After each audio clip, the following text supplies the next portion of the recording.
Hello students, this is a lecture of class 8 subject maths exercise 6c. Today we will start our next example of this exercise.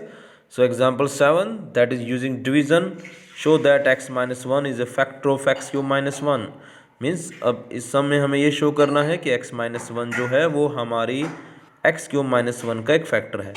देखिए questions में हमें dividend divisor ऐसा कुछ नहीं दिया गया है, इसलिए हम यहाँ पर अब खुद डिविडेंड और डिवाइज़र को चूज़ करेंगे।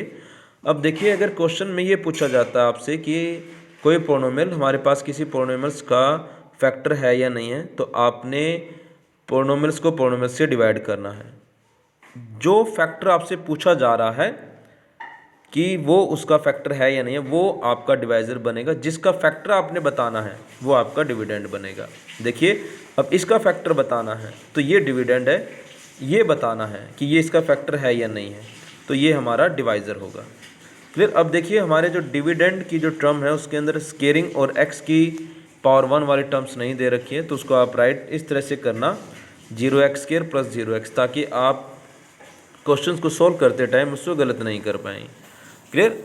सो on the basis of x minus 1 here and the x³ + 0x² + 0x - 1, अब आपने इसको डिवाइड करना है। देखिए जब कोई भी पोलिनोमियल अगर किसी पोलिनोमियल्स का फैक्टर बनता है तो आपने एक बात ध्यान रखनी है, जब आप उसको डिवाइड करोगे तो आपका रिमाइंडर हमेशा 0 आएगा।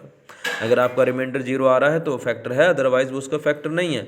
हाँ, अगर क्वेश्चन में ये पूछता है कि शो कीजिए, इसका मतलब है कि डेफिनेटली वो उस पोलिनोमियल्स का फैक्टर मिलेगा, तो आपका रिमाइंडर हमेशा 0 आना चाहिए। अगर रिमाइंडर 0 नहीं आ रहा है तो इसका मतलब है कि आपने क्वेश्चंस को गलत कर दिया है। So you have to check again. Clear. Now we will start our solution of this example x minus 1 here the x³ minus 1। अब देखिए x को हम किस से मल्टीप्लाइंग करें, किस टर्म से मल्टीप्लाइंग करें कि x³ मिले। यस, दैट इज x² से। तो x² को x से मल्टीप्लाइंग करेंगे x³ आएगा। अब x² की मल्टीप्लाइंग -1 के साथ करेंगे -x², so right below the 0x² and now sign change, minus plus cancel out, will get the result +x²। अब देखो अब इस x को हम किस टर्म से मल्टीप्लाइंग करें कि x² मिले। यस, x से, x इंटू x²। अब x की मल्टीप्लाइंग -1 के साथ -x, so right below the 0x। Great, take -1, now sign change, this is cancel out, now 0x - x that is x। Clear. And -1 is hair.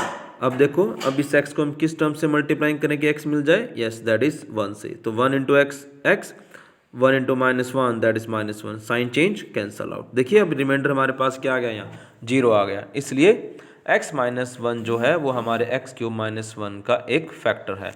In the ending like you have to write like x minus 1 completely divides x³ -1, hence x minus 1 is a factor of x³ -1। तो last में आपने अपने result को जरूर right करना है। अगर result right नहीं करोगे तो आपको कंप्लीट मार्क्स नहीं मिलेंगे। That marks 1.5 marks will be deducted. That depends on the invigilator also. Clear. Now next terms, that is divide 10x raised to power 4 plus 17x³ minus 62x² plus 30x minus 3 divided by 2x² plus 7x minus 1। हम इस polynomials को इस polynomial से divide करना है। देखिए पहले हम इसको डिसेंडिंग ऑर्डर में राइट करते हैं। देखिए डिविडेंड और डिवाइजर ऑलरेडी डिसेंडिंग ऑर्डर में दिए हुए हैं, मतलब कि हाईएस्ट पावर से लोवेस्ट पावर्स की टर्म में दे रखे हैं, इसलिए आपने इसको डायरेक्ट डिवाइड करना है। देखिए यहाँ अब हम इस 2x² को किस टर्म से मल्टीप्लाइंग करेंगे 10x की पावर 4 हमें मिले। यस, दैट इज 5x² से। सो 5 × 10x की पावर 4 आ जाएगा। 5x² की मल्टीप्लाइंग 7x के साथ 35x³, 5x² की मल्टीप्लाइंग -1 के साथ -5x²। लाइक टर्म्स के नीचे लाइक टर्म्स रखनी है। मेथड आपका सेम वैसे ही रहेगा जैसे हमने प्रीवियस सम्स के अंदर किए हैं। साइन चेंज कीजिए इनके और उसको सोल्व कीजिए। Cancel out, 17 - 35 - 18। अब ओरिजिनल साइन आपका वो होगा जो आपका चेंज होने के बाद मिला है, तो 17 यस -35 दैट इज -18। x³ दोनों के साथ था तो यहाँ पर भी x³ आ जाएगा। Clear. Like 18x³ - 57x² plus 30x - 3। Now अब देखिए इस 2x² को हम किस टर्म से मल्टीप्लाइंग करें कि -18x³ मिले। यस, -9x से। सो -9x with 2x² -18x³ -9x plus 7x that is 63x square minus 9x minus 9 that is plus 9x. So like terms के नीचे लाइक टर्म्स राइट कीजिए, साइन को चेंज कीजिए, कैंसल आउट. अब इनको solve कीजिए. Minus 57x square है like, और नीचे आपका साइन चेंज करने के बाद आपको 63 मिला है जो आपका प्लस का है, इसलिए साइन यही यूज़ होगा. So it will become that is 6x square. ये देखिए 6x square. Similarly 30x minus 9x plus 21x minus 3 that is minus 3. अब देखिए हम 2x स्क्वायर को किस टर्म से मल्टीप्लाइंग करें कि हमें 6x स्क्वायर मिले. यस, प्लस 3 से. तो 3 with 2x square, 6x square, 3 with 7x, 21x, 3 with minus 1 like minus 3. Again sign change and all the terms are cancel out to each other. So that's our answer. That is 5x square minus 9x plus 3. Clear.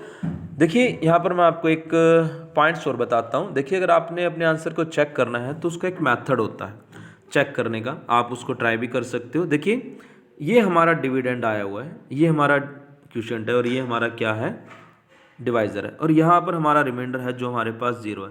अगर आपने अपने answer को check करना है कि आपका ये answer right है तो आपने क्या करना है, उसमें आपने इस क्वोशिएंट्स की मल्टीप्लाइंग अपने इस डिवाइज़र के साथ करनी है, यानी कि इनकी मल्टीप्लाइंग करनी है, और उसमें आपने अपने रिमाइंडर को हमेशा ऐड करना होता है. मल्टीप्लाइंग करने के बाद, रिमाइंडर को ऐड करने के बाद अगर आपको आपका डिविडेंड की टर्म दोबारा से मिल जाती है तो आपका आंसर राइट होगा, अदरवाइज वो रॉन्ग होगा. यानी कि डिवाइज़र की मल्टीप्लाइंग क्वोशिएंट के साथ और फिर उसमें रिमाइंडर को ऐड कीजिए. अगर आपको डिविडेंड मिल रहा है, यानी कि जिसको आपने डिवाइड किया था, अगर वो टर्म्स आपके पास, वो एक्सप्रेशन आपको मिल रही है तो आपका आंसर राइट है, अदरवाइज वो रॉन्ग होगा.